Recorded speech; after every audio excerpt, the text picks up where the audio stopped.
Hostage, a Todd Mills mystery, book 3 in the series. Author R.D. Zimmerman, publisher Scribble Pub. Narrator Eric Aust. Chapter 29. The same silver Chrysler that had followed Todd Mills and the limousine earlier this evening was once again parked in front of Todd's condominium building. It was 3:14 a.m. The parkway was quiet. The night chilly, and the two men in the vehicle had been waiting for over an hour.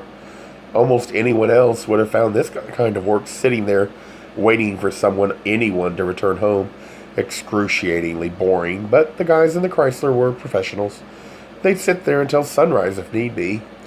Finally spotting a car with its turn signal blinking, the large man in the passenger seat perked up and said, "Here we are, the last person home." "Right," replied the bald man, behind the steering wheel.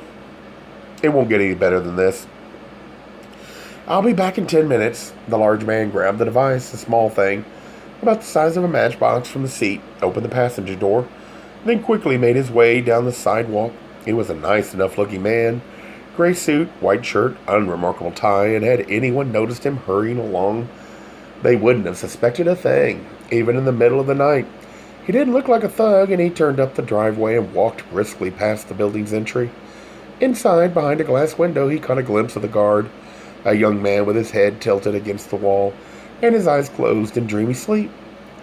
The driveway to the second-floor garage arched up a hill and curved to the left, and the man burst into a run when he saw the car's tail lights disappear into the building. The garage door was halfway down by the time he reached the rear of the superstructure. Yet there was still enough room for him to duck inside. Bending over, he slipped in, then positioned himself behind a concrete column. Somewhere up ahead, he heard a car engine turn off. A door opened. The sounds of two people gabbing and giggling as they shuffled along. Then a door opening and closing, and silence. Emerging from the shadows, the man started walking up the center of the garage, a cold gray space that stretched around and up several floors. It wasn't hard at all, of course, to find the vehicle Todd Mills had borrowed, for the blue Ford Explorer was clearly and boldly emblazoned with the words, "WLAK-TV, your eye on the world." It was parked about 15 cars up on the right side, and he went directly toward it.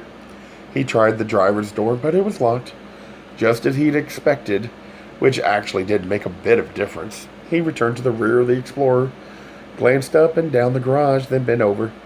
Checking the device one last time, the man reached behind the bumper and slapped the small electronic device into position. It took all of about 5 seconds.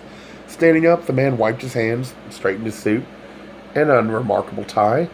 No sense in sneaking out the way he'd come. No, he thought, looking to his right and spotting the exit. And so he proceeded through the garage door, a flight of stairs, and right into the nicely appointed lobby, with its soft sofas and professionally maintained palms. Not to mention the large wall sculpture, the one that was supposed to look like sailboats on one of the city lakes.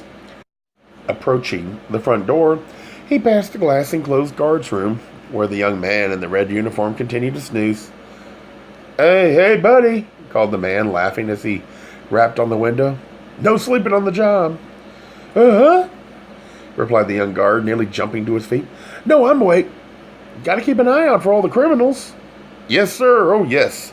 Grinning, the well-dressed man proceeded through the glass doors into the night, a huge yawn swelling inside him, and he put a hand to his mouth. Today had had its difficult moments, no doubt there, but the little surprise he'd left behind for Todd Mills should make things substantially easier tomorrow.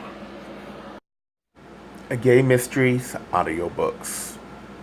I think it is easy to hate a label, but a face humanizes the word.